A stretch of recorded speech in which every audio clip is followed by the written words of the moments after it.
రాష్ట్రంలో ఆర్ట్ ఎగ్జిబిషన్లకు ఆదరణ లభిస్తోంది. ఆర్ట్ పెయింటింగ్స్ ను తీసుకునేందుకు చాలా మంది ఇంట్రెస్ట్ చూపిస్తున్నారు. యంగ్ ఆర్టిస్టులు కూడా మంచి పెయింటింగ్స్ తో ఆకట్టుకునేందుకు ప్రయత్నిస్తున్నారు. ఇక ఫైన్ ఆర్ట్స్ కోర్సుల్లో చేరే వారి సంఖ్య కూడా పెరుగుతోంది.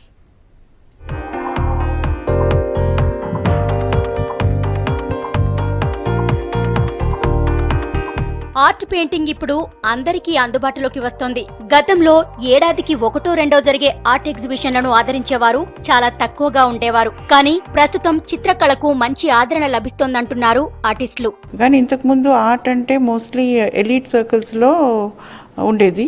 నిజాం గారు పెట్రనైజ్ చేశారు, లేకపోతే ఎవరన్నా పెట్రనైజ్ చేస్తేనే ఇది వాళ్ళకి తెలిసేది. కానీ ఈ మధ్య ఆర్ట్ మామూలు కొంచెము డ్రాయింగ్ పెయింటింగ్ అంటే అవగాహన ఉన్న వాళ్ళు కూడా తీసుకొని చాలా ఇష్టంగా చేసి అందులో కూడా చాలా నైపుణ్యత సంపాదించిన వాళ్ళు ఈ మధ్య బాగా ఉన్నారు. చాలా కాలం తర్వాత నిరాదరణకి లోనైంది. తర్వాత ఇప్పుడు ఇండియాలో చాలా మార్పులు వచ్చాయి. ఒక ఆర్ట్ని కామన్ పీపుల్లోకి తీసుకువెళ్ళాలి, ప్రజల్లోకి తీసుకువెళ్ళాలని ఇండియా ఆర్ట్ ఫేర్ కానీ, బాంబే ఆర్ట్ ఫెస్టివల్, అలాగే ఈ మధ్యన హైదరాబాద్లో కళామేళ కొనే ఉద్దేశంతోనే వెళ్ళనవసరం లేదు. కానీ అసలు ఆర్ట్లో ఏమవుతుందని చూడడానికి కూడా ఇలా ప్రజల్లోకి తీసుకురావటం అనేది ఇప్పుడు చాలా బాగా జరుగుతుంది. గతంలో కళను అంతగా పట్టించుకునేవారు కాదు చాలా మంది. కానీ ఇప్పుడు పరిస్థితులు మారుతున్నాయి.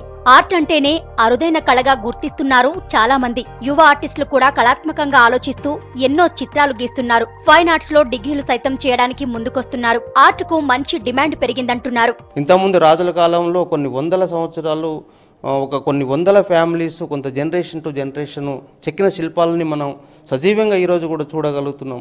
సో ఆ గొప్పతనాన్ని ఈరోజు కూడా మనం మన పిల్లలకు చూపించడానికి ఒక ప్రోత్సాహం ఇస్తే మన వచ్చే జనరేషన్ కూడా ఈ తరంలో జరిగిన యాక్టివిటీస్ కానీ, ఈ తరానికి సంబంధించిన విషయాలు కానీ నెక్స్ట్ జనరేషన్కు తెలవడానికి అవకాశం ఉంటుంది. కాబట్టి ఈ మధ్యలో ఉన్న పేరెంట్స్ కూడా చాలామంది ఆర్ట్ పట్ల బాగా ఇంట్రెస్ట్ చూపించుకుంటూ పిల్లల్ని ప్రోత్సహిస్తూ జాయిన్ చేయడానికి కూడా అవకాశం ఇస్తున్నారు. తెలంగాణ ఆర్ట్ గ్యాలరీ ద్వారా ఎందరో యువ కళాకారులను తెరపైకి తీసుకువచ్చామని చెప్పారు ఆర్టిస్ట్ ఏలే లక్ష్మణ్. హైదరాబాద్ లో ఆర్టిస్టులు చాలా టాలెంట్ చూపిస్తున్నారని ముంబైకి చెందిన ప్రముఖ ఆర్టిస్ట్ మన్విందర్ సింగ్ చెప్పారు.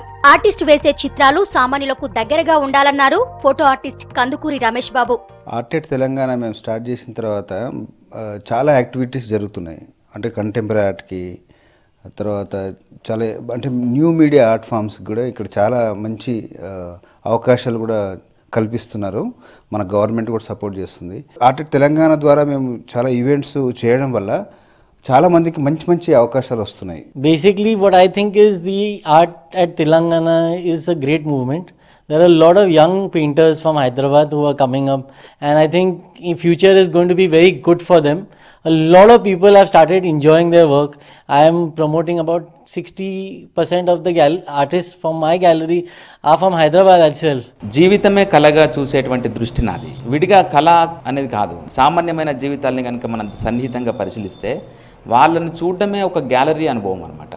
ఆ పరిస్థితిని నేను చెప్పడానికి పెయింటింగ్ లాంటి కల్పన కాకుండా ఒక రియలిస్టిక్ మీడియం ఫోటోగ్రఫీని తీసుకొని మీ ఊర్లోకి వెళ్ళి చూడాల్సిన అవసరం లేకుండా హైదరాబాద్ నగరంలోనే మీరు గ్రామీణ జీవితం చూసేలాగా, తెలంగాణ చూసేలాగా ఏర్పాటు చేసిన గ్యాలరీ ఇది. అందుకని ఇది ఆర్ట్ అని నేను అనను, ఇది జీవితం అంటాను. తెలంగాణ ప్రభుత్వం వచ్చిన తర్వాత కళలకు ప్రత్యేక గుర్తింపు వచ్చిందన్నారు యువ కళాకారులు.